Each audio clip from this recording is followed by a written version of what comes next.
We haven't seen any new footage of Breath of the Wild 2 since E3 2019, and during E3 2021 we finally got some footage for the upcoming game.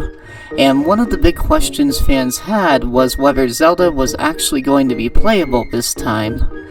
In the main series games, starting from Ocarina of Time, fans have requested Zelda to be a playable character, but it never ended up coming to fruition.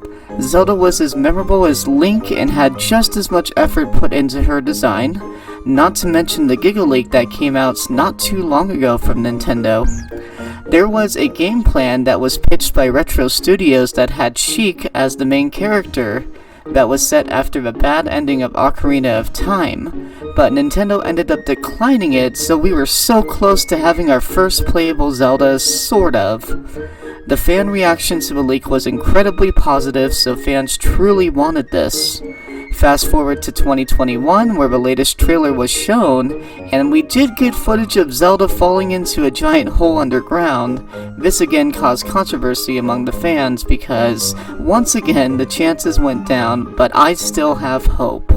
To start things off, back in 2019, when we received the first footage of Breath of the Wild 2, we saw Zelda with a much shorter haircut working with Link in an underground area that seemed to be below Hyrule Castle, while trying to prevent a corpse from awakening that seemed to be Ganondorf. This makes me believe that there are going to be underground areas in Breath of the Wild sequel, and Zelda falling down a hole seems to be no coincidence.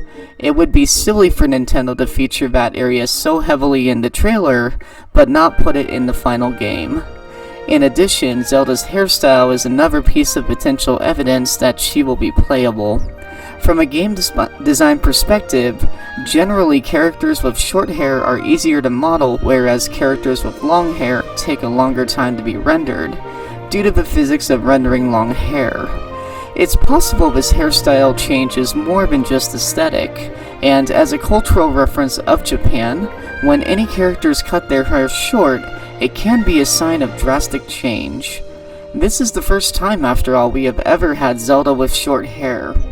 This would be silly for Nintendo to miss out on this opportunity for a playable Zelda that we the fans have sought out for so long.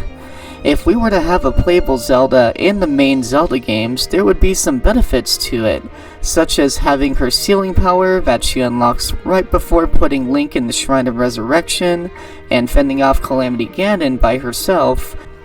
With Zelda's Triforce being the Triforce of Wisdom, she would definitely be more magic and puzzle-based gameplay instead of combat, very similar to Age of Calamity with the runes on the Sheikah Slate. I personally would like to see Zelda as a playable character in Breath of the Wild 2, because it would be a form of fresh gameplay, and I truly think it would be a fun experience to play as her outside of the Hyrule Warriors series. We won't know until the game releases in 2022, so what are your thoughts? Do you think Zelda will be playable in Breath of the Wild 2? If you liked the video, don't forget to hit the bell and subscribe. Until next time, this has been Andrew from Nintendo. See ya!